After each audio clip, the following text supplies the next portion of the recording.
परीक्षा लेने के लिए ब्राह्मण का वेश धारण किया, खुद ब्राह्मण बने और अर्जुन को ब्राह्मण भेज दिया और सामने पहुंचे। बोले मैं तुमसे कुछ मांगने के लिए आए।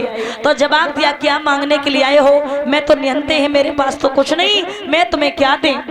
तो उसी समय जवाब दिया है, भगवान ने कहा है कि अगर कुछ भी दे दो, कुछ भी हो तुम्हारे पास। तो कर्ण के दांत में सोना लगा था, कर्ण नियंता था, फिर भी पत्थर को उठाया और दांत में मारा, वो सोना निकला। विचार किया इसी को दे दे, लेकिन भगवान कन्हैया बोले कर्ण ये दान तो दूषित हो चुका, ये हम नहीं लेंगे। तो धनुष बाण को उठाया, जमीन पे मारा, पानी की धारा निकली और धो करके दे दिया। और जब दे दिया तो एक बात कही, सुनो प्रभु मेरी लैस को ऐसी जगह पे जलाना जहाँ कहीं तुम्हें पाप ना दिखाई दे, जहाँ भी दिखाई दे वहाँ धर्म। इतना कह करके कर्ण ने अपने प्राणों को छोड़ दिया। और जब प्राणों को छोड़ दिया तो याद रखना भगवान कन्हैया इधर उधर देखते रहे, चारों तरफ देखा, उन्हें कहीं धर्म दिखाई नहीं दिया, जहां भी देखा वहां पाप। भगवान ने अपने डेरे हाथ की हथेली पे लेस को रखा और जला दिया, लेकिन उसमें जैसे ही जलाया है तो आवाज आ रही थी क्या कि मेरे हाथ ना थके हैं, अभी दान करते करते। लौट करके आए और जब लौट करके आए कि मैया अब तो प्रसन्न हो जा।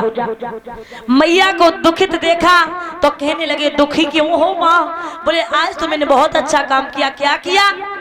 बोले आज मैंने कर्ण की मौत कर दी, कर्ण आज मारा गया। ये बात सुन के मैया का कलेजा दगदग हो गया, आहा मेरा पुत्र मारा गया।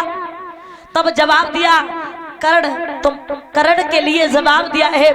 अर्जुन से बोली कुंती बेटा तुमने अच्छा नहीं किया, तुमने अच्छा नहीं किया। क्यों? कि पुत्र वो मेरा ही था। कैसे था पुत्र? वो मेरा ऐसे था, वो कुंवारेपन पे पैदा हुआ था, देवताओं के आशीर्वाद से, समाज की लोक लज्जा की गाड़ मैंने किसी को नहीं बताया। तो उसी समय जवाब दिया अगर तुम पहले बता देती। अर्जुन रोने लगे कि मैया अगर तू पहले बता देती तो शायद कर्ण मारा नहीं जाता, अपने भाइयों का होता, भाइयों का तूने पहले क्यों नहीं बताया? रोने लगे। तब तक धर्मराज युधिष्ठिर आ गए, सारा हाल सुना तो श्राप लगा दिया त्रिया जाति को कि आज के बाद स्त्री जाति के पेट में कभी बात नहीं रुकेगी। महाराज ये बात हकीकत है कि इनको कितना भी रोकना, इनके पेट में कभी बात नहीं रुकती है, याद रखना। ये श्राप लगा हुआ है धर्मराज युधिष्ठिर का कि स्त्री के पेट में कभी बात नहीं रुकती है। जैसे ही 18वां दिन हुआ, भीम की जंगा को फाड़ दिया। भीम ने दुर्योधन की जंगा को फाड़ दिया और दुर्योधन बुरी तरीके से चिल्लाने लगा, डकराने लगा। उस युद्ध भूमि के मैदान में द्रोणाचार्य का बेटा अश्वत्थामा नहीं मारा गया था। वो पास में पहुंचा, बोले कोई तुम्हारी अंतिम इच्छा है तो बताओ। तो कहा है मेरी अंतिम इच्छा सिर्फ एक है कि हमें पांडवों के शीश दे दो।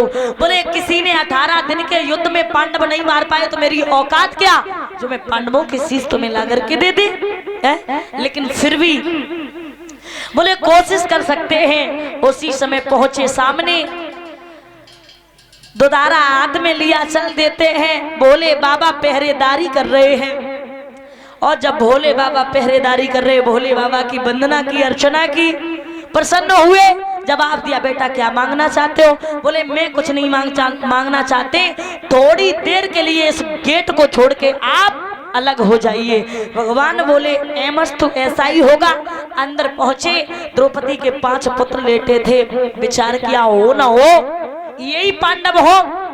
तो भीम के पुत्र सुतसेन पे नजर पहुंची तो विचार किया हमें लग रहा है यही पांडव न हो। शीश काट लिए वो मैया द्रौपदी के पुत्रों के, और जब शीश काट लिए दुर्योधन के पास में लेकर के आया तो दुर्योधन ने जैसे शीश कटे देखे तो जवाब दिया नीच दगेबाज, तूने मेरे साथ अच्छा नहीं किया। क्यों? दुश्मनी भाइयों भाइयों की थी, मर्दों मर्दों की थी। अरे पुत्रों से क्या था जो तूने मेरे वंश का विनाश कर दिया, तूने मेरे साथ अच्छा नहीं किया। तो महाराज दुर्योधन किस में मरा था? खुशी में भी और गम में भी। ये दुर्योधन को श्राप लगा था कि तू खुशी में भी मरेगा और गम में मरेगा। तो खुशी किस बात की हुई थी? पांडव मारे गए। और गम किस बात की हुई थी कि पांडव नहीं, पांडवों के पुत्र मारे गए। इसी गम में दुर्योधन ने अपने प्राणों को छोड़ दिया। इधर मैया आज लहस पे बुरी तरीके से रो रही है, विधाता मेरे तो 5 पुत्र दुनिया छोड़ के चले गए और बुरी तरीके से रो रही मेरे भैया कैसे।